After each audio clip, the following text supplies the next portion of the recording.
Hello friends, welcome to Shijo's Kitchen. இன்னைக்கு homemade chocolates எப்படி பண்றதுன்னு பார்க்கலாம். அதுக்காக நான் கொஞ்சமா white compound, கொஞ்சமா milk compound, கூடவே dark compound கொஞ்சம் எடுத்துருக்கேன். இப்போ இதை சின்னதா கட் பண்ணி எடுத்துக்கலாம்.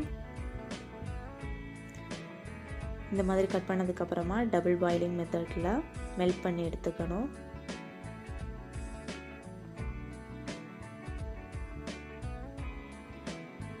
இந்த மாதிரி மெல்ட் பண்ணதுக்கு அப்புறமா இதை வந்து ஆற விட்டுருங்க.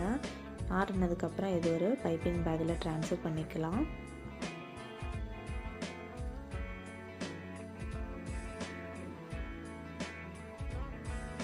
இப்போ இதில் ஒரு ரப்பர் பேண்ட் போட்டு கட்டிக்கங்க.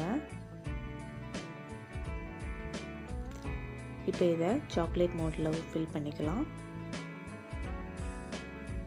இப்போ பாதி வரைக்கும் ஃபில் பண்ணிக்கங்க. இது மேலே நம்ம க்ரஷ்ட் ஆல்மண்ட்ஸ் போட போகிறோம்.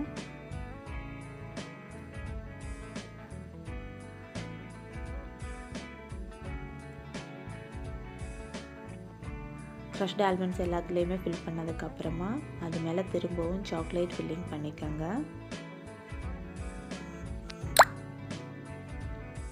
எக்ஸஸாக இருக்கிற சாக்லேட் இந்த மாதிரி எடுத்துக்கோங்க. எடுத்ததுக்கப்புறம் ஒரு 15 மினிட்ஸ் ஃப்ரிட்ஜில் வச்சு எடுத்திங்கன்னா நம்மளோட சாக்லேட் சூப்பராக ரெடி ஆகிடும்.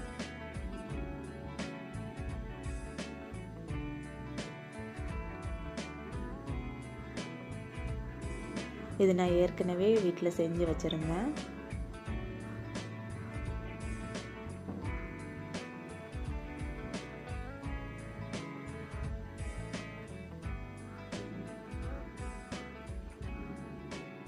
எவ்வளோ சூப்பராக இருக்குது பார்த்தீங்களா?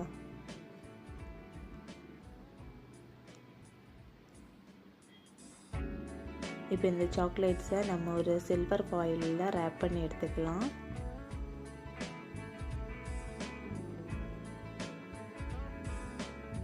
இது ஒரு கஸ்டமர் அவங்க பாப்பாவோட பர்த்டேக்காக எங்கிட்ட ஆர்டர் பண்ணியிருந்தாங்க. அவ்வளோதாங்க, இந்த பாக்ஸில் பேக் பண்ணி நம்மளோட ஷிஜோஸ் கிச்சன் லோகோ ஒட்டி அவங்களுக்கு டெலிவரி பண்ணிட்டேன். தேங்க்ஸ் ஃபார் வாட்சிங்.